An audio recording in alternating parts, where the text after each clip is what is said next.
গ্রীষ্মের ছুটিতে ওয়াটার পার্কে গিয়ে মজা করতে আমরা কে না ভালোবাসি। আর সেই ওয়াটার পার্কটা যদি হয় মাটির থেকে 150 মিটার নিচে, আর যদি থাকে পুরো থ্রিলার এক্সপিরিয়েন্সে ভরা, তাহলে কেমন হয়? হ্যাঁ, ঠিক এমনই একটা থ্রিলার এক্সপিরিয়েন্সের সাক্ষী ছিলাম আমি। পৌঁছে গেছিলাম মালয়েশিয়ার দ্য সানওয়ে লাগন, যেটা কিনা আমাদের এশিয়ার সর্ববৃহৎ ওয়াটার পার্ক আর ওয়ার্ল্ডের সেকেন্ড লার্জেস্ট ওয়াটার পার্ক। এই ওয়াটার পার্কটা ছিল মাটির থেকে 150 মিটার নিচে, আর যেখানে +92 রাইডসে ছিল ভর্তি। আর নর্মাল কোনো রাইডস নয়, একটা থ্রিলার এক্সপিরিয়েন্স ওয়ালা রাইডস, যেমন তোমার DNA mixer, monsoon 360, Vanchi jumping, spinning orbit, আরও কত কিছু। আর এই পার্কটা ছিল প্রায় 88 একর জুড়ে।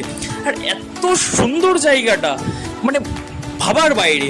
আমি ভিডিওতে বা আমি বলে হয়তো বোঝাতে পারবো না, এতটাই সুন্দর জায়গা। আর এইখানে না গেলে আমি যে এই থ্রিলার এক্সপিরিয়েন্সটা পেয়েছি, এটা হয়তো পেতাম না। মালয়েশিয়াতে মোস্ট ফেভারিট জায়গা আমার যেটা লেগেছে, সেটা হচ্ছে আমার এই ওয়াটার পার্কটা। এখানে এত কিছুর এক্সপিরিয়েন্স করেছি, এত রাইড চড়েছি, বলে বোঝাতে পারবো না। আর এক একটা রাইড যখন চড়ছিলাম, আমার বুকটা যেন ছনছন করে উঠছিল, মানে এতটাই ভয় লাগছিল। এমন সব রাইড ছিল। আর ফ্যামিলির সাথে গেছিলাম, তোমরা তো জানোই।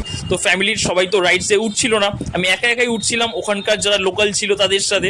আর অনেক ফ্রেন্ডশিপও হয়ে গেছিলো ওখানে গিয়ে। আর এই ওয়াটার পার্কটা পুরোপুরি ঘুরে দেখতে মিনিমাম 12 থেকে 15 ঘন্টা দরকার। তো এই ওয়াটার পার্কের পরবর্তী ব্লগগুলো আবার আসতে চলেছে, কারণ একটা ভিডিওর মাধ্যমে পুরো ওয়াটার পার্কটা তুলে ধরা সম্ভব নয়। টাটা, আজকের ব্লগ এইটুকুই।